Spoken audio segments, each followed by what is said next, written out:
Assalamualaikum warahmatullahi wabarakatuh. Bismillah walhamdulillah, wassalatu wassalamu ala rasulillah wa ala alihi wa ashabihi wa mawalah. Amma ba'du, para pemirsa YouTube MPC Fahmi Tamam Tangsel rahimakumullah. Ramadan adalah bulan mulia. Salah satu perbuatan dan banyak perbuatan yang diharamkan di bulan Ramadan ini, yang bukan saja menggugurkan nilai pahala puasa, tapi juga mengandung di dalamnya unsur dosa, yaitu perbuatan perjudian. Dahulu perjudian kita kenal dengan nama judi koprok, ada judi kartu, ada judi dadu, dan lain sebagainya. Tapi seiring sejalan berkembangnya teknologi saat sekarang ini, perjudian bentuknya sudah lebih canggih daripada yang dahulu. Kita kenal sekarang dengan judi-judi yang ada di situs-situs online, di handphone gadget kita. Sesuatu dikatakan judi apabila memiliki 4 unsur di dalamnya. Yang pertama, adanya uang ataupun benda yang dipertaruhkan di dalam perbuatan tersebut. Yang kedua, adanya alat yang digunakan sebagai media untuk perjudian tersebut. Yang ketiga, adanya permainan di dalam perjudian tersebut. Bisa berupa perlombaan, bisa juga pertaruhan. Dan yang keempat, ada yang menang dan ada yang kalah. Dan sifat penjudi itu ada 2 macam. Pertama, kalau kalah penasaran. Kalah nih, masang judi, main judi, lomba dalam bentuk perjudian, entah dengan benda ataupun makhluk. Kalau kalah penasaran, pasang nih, lomba nih, ikut lomba, kali besok menang, kali besok lagi menang, nggak menang sekarang, besok kali nggak menang-menang, akhirnya cuman kali-kali doang mereka berharap. Yang kedua, kalau menang ketagihan, menang sekali dapat goceng misalkan, oh besok kali dapat ceban, menang sekali dapat 1 juta, besok kali 10 juta, besok, akhirnya menangnya cuma sekali, kalahnya banyak. Begitulah sifat penjudi. Lantas apa judi itu? Judi artinya pertaruhan. Bertaruh dengan uang, benda, ataupun makhluk yang bisa dijadikan bahan pertaruhannya. Maka judi adalah perbuatan yang haram dari sisi agama. Sebelum kita masuk ke sisi agama, dari sisi sosial kita lihat. Orang kalau sudah gila yang namanya judi, dia akan tidak menghilangkan rasa sayang terhadap benda-benda yang mereka miliki. Rumah, mobil, uang yang tadinya mereka punya habis dilombakan, habis dipertaruhkan. Hilang rasa sayang. Dari sisi sosial, judi menciptakan orang-orang yang hilang rasa kasih sayang terhadap benda yang mereka miliki.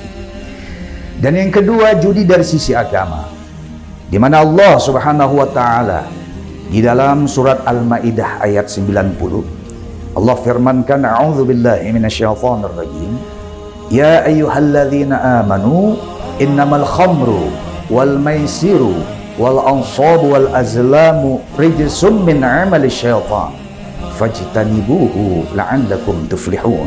Shadaqallahul azim.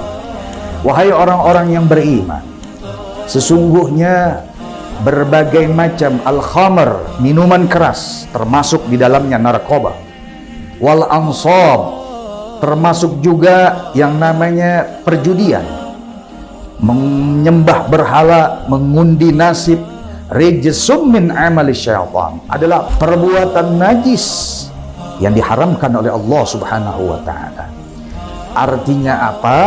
artinya bahwa kalau orang bermain judi, dibelikan makanan, dibelikan pakaian, dibelikan sarung untuk ibadah, itu sama dengan mereka memakai atau memakan atau memakai najis di tubuh mereka. Kalau sudah begini adanya, bagaimana doa bisa mustajab, dikabul oleh Allah Subhanahu wa taala? Maw'amuhu haram, wa malbasuhu haram, wa ghadhiyi bil haram, fa anna yustajabulah. Makanannya adalah makanan yang haram, pakaiannya adalah pakaian haram, dan mereka hidup daripada hasil yang haram. Kalau sudah begini, bagaimana doa bisa dikabul oleh Allah Subhanahu wa taala? Maka perjudian adalah bentuknya najis Al-Quran. Katakan seperti itu. Dan jarang sekali, Masya Allah, Al-Quran menggunakan kata-kata rijsun, najis, lebih daripada dan merupakan perbuatan syaitan. Jarang sekali Al-Quran menggunakan kalimat rijsun, najis, lebih kotor daripada kotor, bapak moyangnya najis, akibat orang bermain daripada judi tersebut. Maka saudara, pemirsa MFMPC Fahmi Tamami Tangsel, dalam rangka kita terhindar daripada perbuatan judi, apa yang akan kita lakukan sesungguhnya? Pertama, menjauhi majlis-majlis taklim, di mana majlis-majlis di mana ada tempat perjudian di situ, kita hindari mereka.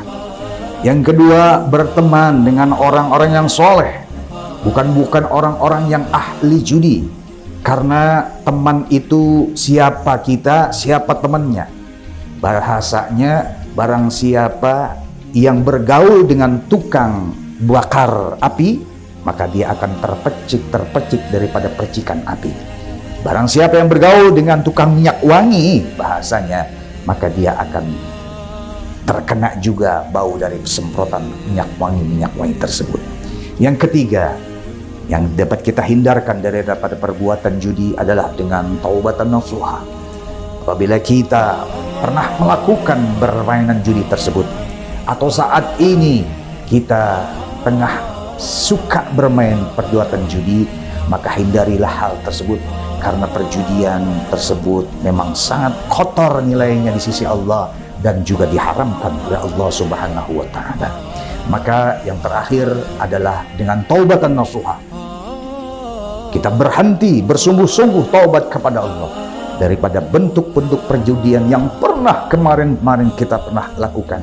Kita minta kepada Allah, kita stop mumpung di Ramadan ini, bulan yang penuh dengan ampunan, di mana doa dikabul oleh Allah Subhanahu wa taala.